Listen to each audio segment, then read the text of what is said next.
Hey, hello! Welcome to my very late Inktober 2022 video. Decided to whack the thumbnail in so I'd have a bit more time to record everything, but other than that, everything in here was done on time in October, just not the video itself, I'm afraid. I'm not the biggest fan of editing, so I've been procrastinating a whole lot. Hopefully that'll change this year though, and I think this is a step in the right direction towards getting everything done on time. As you can see, currently we're having a little look through my sketchbook and all my preparation sketches for Inktober. And after that we will get on to looking at the actual drawings. There's 31 all up, one for each day. I didn't necessarily get everything done on the day, but I did make the attempt to try, and everything was done before the end of October. This is the first one, Overgrown. It's probably my favorite illustration from the whole lot of them this year. I just really liked how the big robot turned out, with all the moss and plants growing all over him. And the framing I thought was pretty neat. As you can see, I often start by laying down a sketch of colour and then going in with my line art. For these ones, I was determined to only use black and white, so you will only see black and white in these drawings. Means that everything's super high contrast and just more stylistic and graphic looking than my usual work. Though I do really enjoy the style and should do more work in it, honestly. Here I'm working on some of the rivets and putting in that foliage, building up the robot, all of that good stuff. Already blocking in some colours as well. You can probably tell I don't quite know what to keep talking about, but yeah.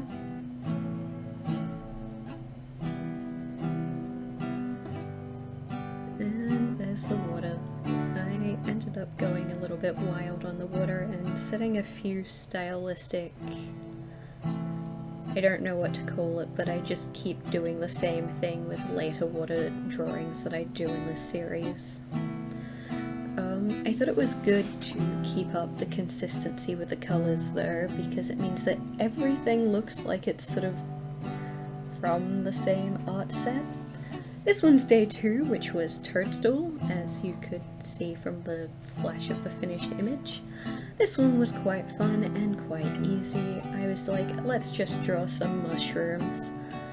Gotta love some mushrooms. Very cool. Fun guy. But yeah, no, this drawing was pretty simple. The most time-consuming thing was the hatching you can see me doing on the bottom of the little sticky uppy bits on the toadstools. I don't know a whole lot about the actual biology of these plants, I just think they look neat. But they do often have that protruding lumpy bit to give them the colour and texture, so of course I had to involve that in the actual drawing. You'll also notice that I try to write the actual word for what the day is into most illustrations.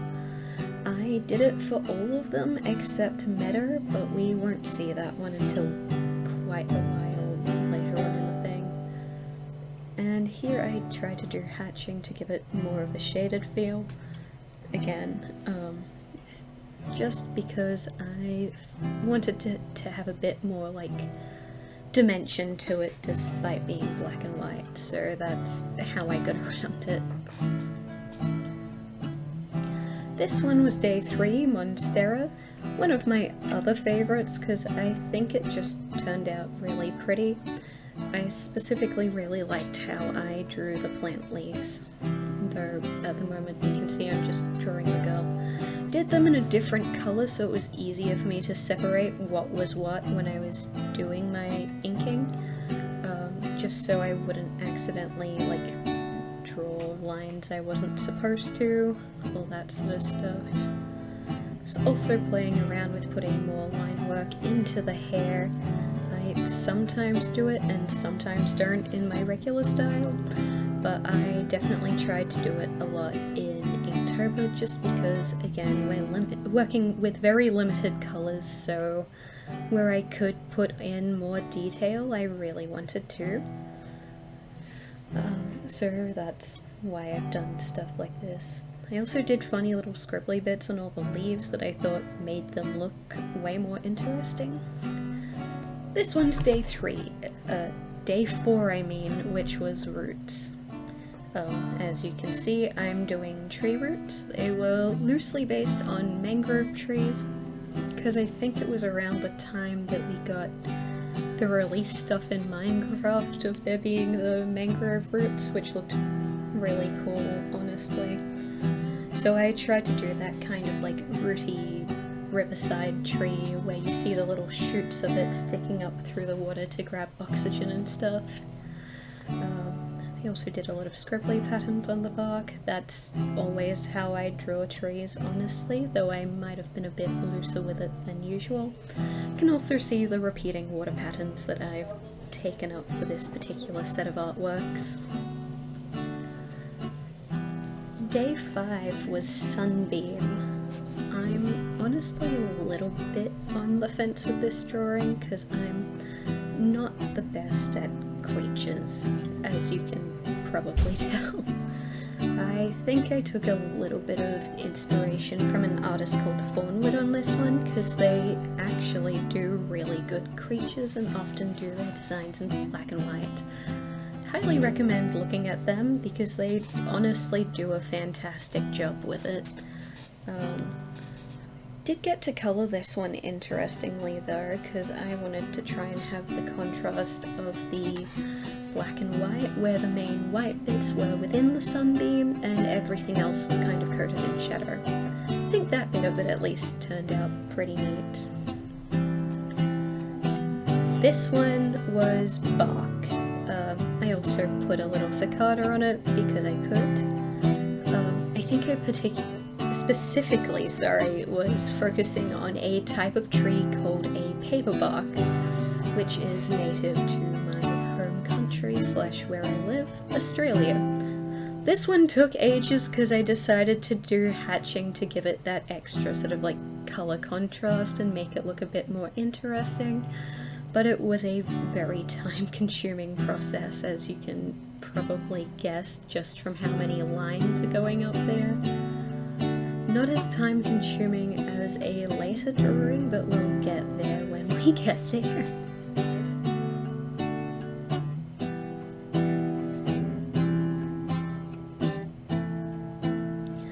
This one was dandelion. I just drew big dandelions. Should have been one of my simpler drawings, but I think it also took me a while because I was trying to figure out how to place them and have them look decent, which was harder than you'd think it would be. I did honestly still like how this turned out though. I think maybe I should actually make this whole series like a little zine or something. That could be quite cute. We'll see if I get around to it or not though. Bit slow on making any sort of merch related things, so really do it around the time they have a local convention. But yeah, no, lots of line drawing, lots of funny little star shapes to represent the little puffy end bits of the dandelion seeds. They are one of my favourite weeds though, because they just look really cute. Obviously, blowing stuff away was fun. This one was for Parasite, and is related to my D&D character, Eleonora. She is a Furbolg druid, and she does a lot of research into mushrooms. I should probably do more of my own research into mushrooms to make her character a little bit more convincing. We'll get there.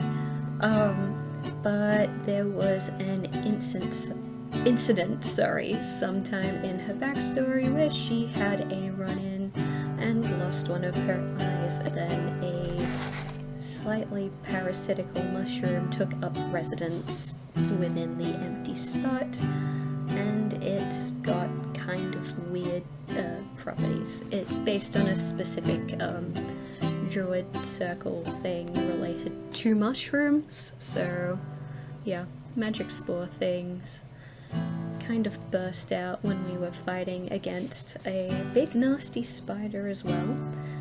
It is hurtful, helpful, sorry. Anyways, here is seed. It's pretty self-explanatory. I just drew a bunch of different seeds in that same high contrast black and white art style, because I thought that would be interesting. I also wanted to use this particular Inktober for more practice on sort of botanical drawings, because I don't often find myself drawing plants, and I was like, may as well practice that. This one's kudzu. This one took me 8 hours, because I hand drew every leaf that I drew in this drawing, and it took so long. Luckily for kudzu, it's one of my favorite fucked up little plants. So it's originally from China, I believe, and got taken over to America at some point. However, it then kind of got let loose and grew wild. It's taken over sort of like the lower parts of the North American continent. It does this thing where if it's let grow wild, it'll just completely overtake anything in its near surroundings. Any buildings, any machines, any other trees even, it'll just grow up and over and choke them out. Hence why I've occasionally referred to it as a fucked up little plant, because it is somewhat destructive for non-native environments, and it just hasn't been taken care of fantastically well. I do think it looks cool. I do quite like climbing ivies. Wouldn't take the risk of growing it here, although I'm honestly probably too dry for it or something. But it is neat. It is a funky little plant. As you can see, we're still going. This is when the video is sped up to double speed, and even that was like 8 minutes in comparison to the, again, 8 hours I spent drawing this. So many little leaves, so much drawing time. Never again. Next time I might see if I can find a leaf brush or make a leaf brush, because it took so long, man. And also just like making sure they were kind of in proportion, with the closer ones being bigger and the further away ones being smaller. I also don't like background drawings, so this helped me practice that as well. All that black stuff in the background is also kudzu. I just didn't do all the details on it because I was sick of it. This is my other favorite messed up plant, manchineel, also colloquially known as the little apple of death, because if you touch anything from this plant, its sap, its sticks, its leaves, its fruit, its sap has some sort of toxin in it that is capable of paralyzing people. It's quite deceptive though, because obviously it looks very similar to an apple. What was this one? It might have been tunnel. The word will pop up for it later anyways. This was one of my favorite illustrations as well, and it has a little guy who ends up reoccurring in a later drawing as well. It's that little wizard guy. But yeah, forcing myself to practice backgrounds because I don't draw them enough and hate drawing them. And what better way to get better at it than to just deal and start drawing them, I suppose. But I did really like this one again. got a little climbing vine going up the side of our bricks, sort of a little train tunnel, probably not at all to the appropriate size, but hey, it's a funky little background environment anyways. Looks overgrown, looks abandoned. I guess you could call that environmental storytelling. But yeah, or Wanderer, that's what it was. So yeah, the drawing was specifically about the little guy and his wandering through strange environments that he's perhaps not super familiar with. I just butchered that word, familiar. Yeah. I think I also put a lot of little dots in my plants for some reason. I think it just looked cool, contrast-wise. Berries. I just drew, I think they were blackberries because I thought they were neat looking plants and I thought it would be fun to make like the scribbly little fruit seed body things. Fruit flesh? I don't know what it's called either. Again, I don't do biology. But no, I actually quite enjoyed this drawing. It was simple, it was easy, I had it done fairly quickly, and it still looks cute, I think.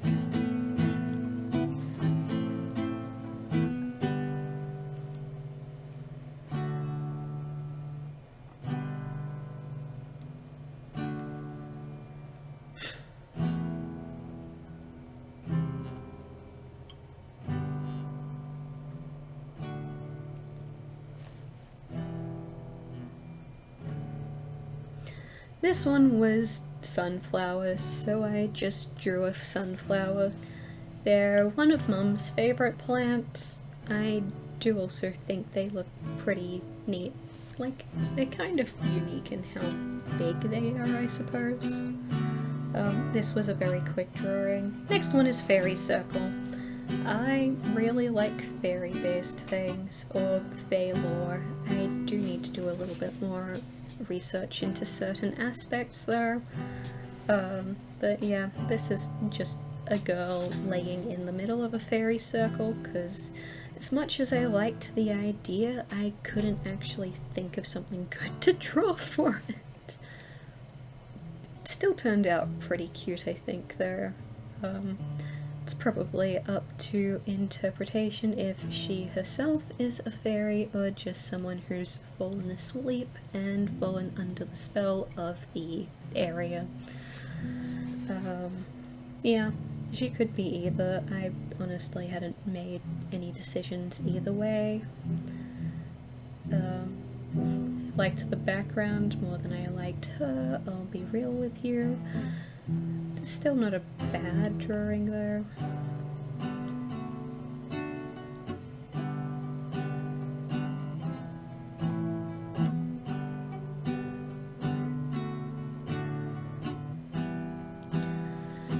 This one was Water Lily.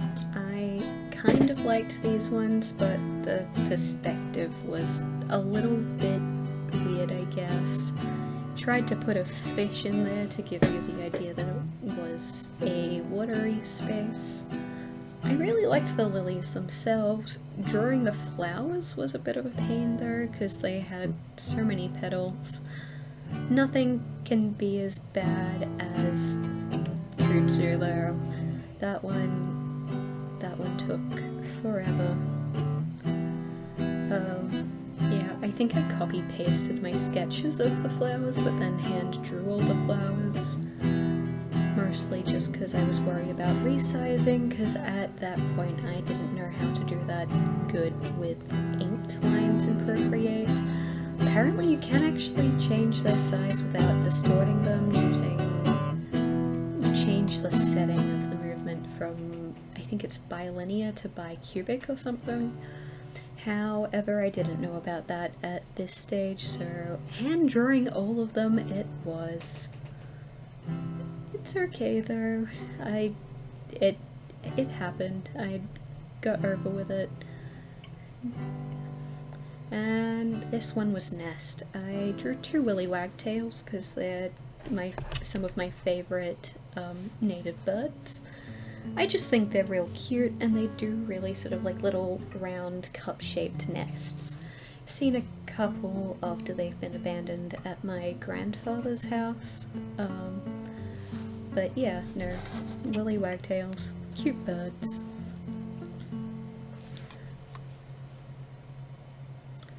This one was clover. I just covered the screen in a bunch of clovers.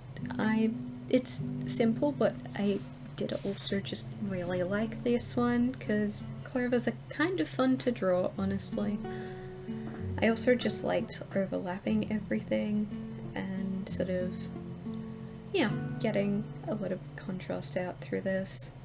Feels like the type of thing where if I'd done it properly as well, it could be a really nice fabric or paper pattern, but it's not set up to be a proper repeating pattern as it is, unfortunately.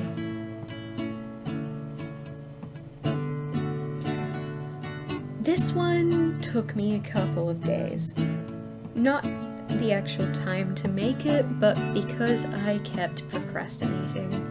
I've said before, I'm not fantastic at backgrounds. I don't enjoy drawing them. I find them somewhat stressful.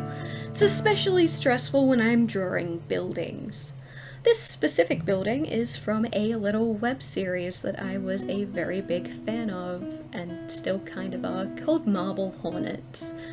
Some of you, or probably a fair few of you, will be familiar with this series. It's one of the OG Slenderman series. But yeah, I wanted to do a little homage to it because I was in the mood for it, so that's what this ended up being. It's honestly one of the ones I'm proudest of because I did draw it from hand slash just eye reference, which is a lot for me with backgrounds, and I think it turned out pretty cool.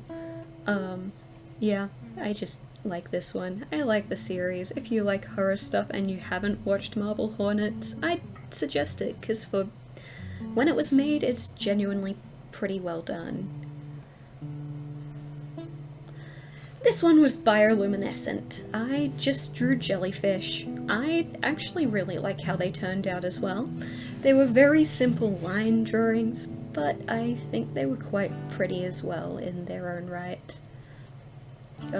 Like, just look at them. They felt especially, I don't know, illustrative to me, like just very different to the other things, but I really liked how they turned out. This one was Ink Cap. I was going to draw a Friends Fairy OC, except they hadn't finished designing it, and still haven't finished designing it at the time of this drawing, so instead I just drew a little frog sitting between ink caps. Why? Because I like frogs, and I wanted to draw a frog with some mushrooms, so here we have a frog with some mushrooms. I did actually also quite like how I did sort of like the shading on this one because I thought it looked quite neat. Gave it a feeling of texture. Gotta love some texture in drawing. Again, these ones weren't super complex though. Kind of like the little scribbly bits I did under each layer of like the fluffy looking mushroom tops took a little while. That was fine.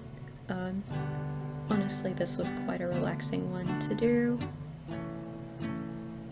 Yeah. Frog. I also had him sitting on some crunchy looking autumn leaves. Because while it's not autumn where I live, I know that October is autumn for most other people. And honestly, I just like that type of leaf shape. Yeah, don't really need any other reasons, so is how it is. This one was bonsai, and so as you can see, I just drew a relatively simple bonsai tree. This one is very lacking in backgrounds, as quite a few of these are, but it still just looks nice as a standalone ink drawing. Honestly, I could probably turn something like this into a, what's it called, liner print or something. I have bought some liner recently, but I want to get a little bit better at carving describing it before I jump into anything massive. This one was thorns, so we've got rose thorns, because there's the first thorny bush I could think of, because my driveway as a child was filled with roses. They were my dad's favourite plants, so I saw a lot of them. I honestly really liked how I drew the leaves in this, a lot more than I drew the thorns anyways. You can see a similar sort of like patterning to the other type of leaf I drew with the frog, on just the little veiny bits on the leaves, and I just really like how that looks. Don't know why, I just think it looks neat and makes them look a little bit more detailed.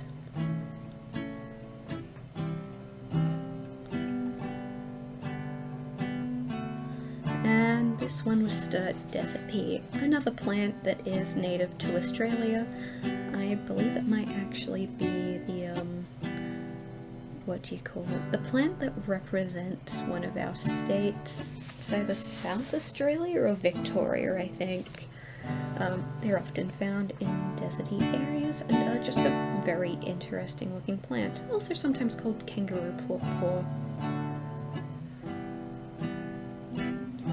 This one was the other drawing with my little wandering wizard. I think this one was specifically moss, so I've got a little mossy well and I've slapped him in sort of a background area. It's meant to be a little crossroads with a well in the centre, in the middle of the woods. I really liked this one. I think I just liked how the well turned out and how my little guy was framed.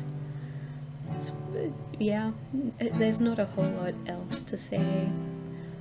Good contrast. I liked the balance of black and white in this drawing. I felt like it had character, I guess.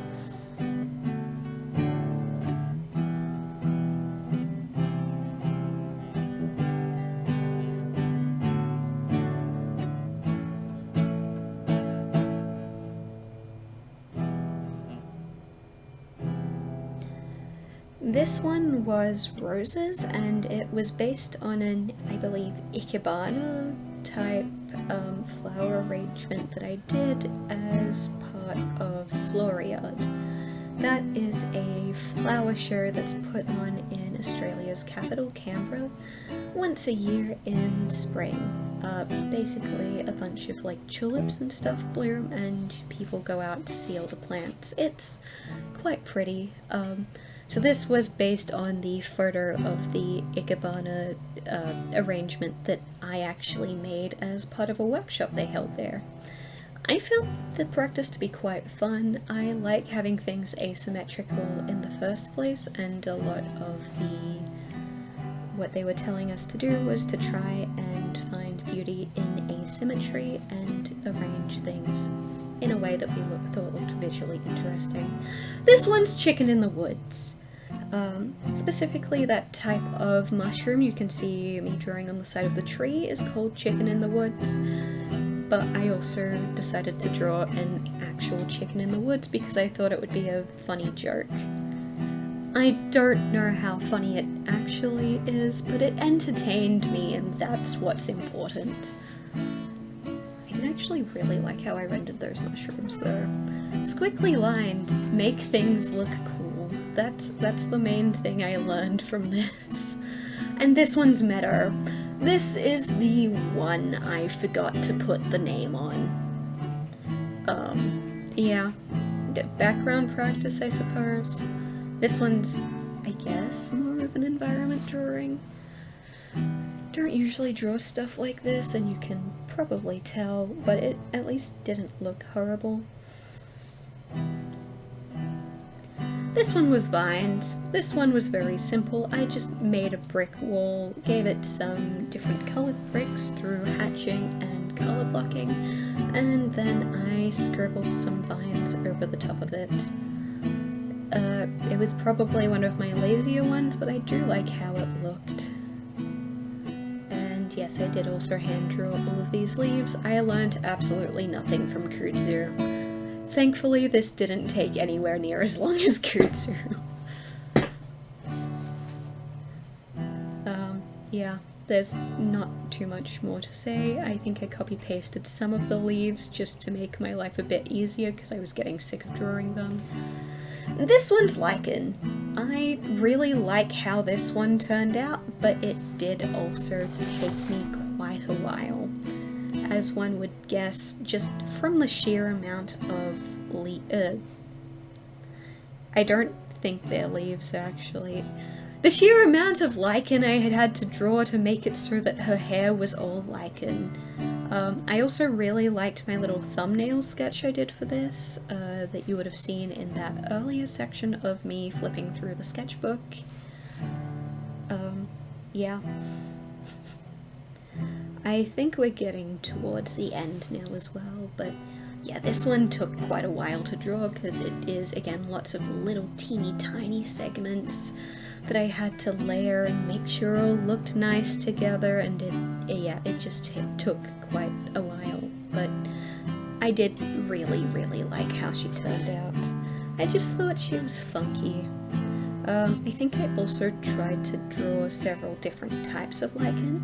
So the main body of hair is sort of the medium type, the longer bits are at the ends, and then on her face I end up drawing a lot of like a little bubbly looking one. It's probably not great for trypophobia. I might try and chuck a TW in somewhere at the start. I'll do that after I finish voice recording though.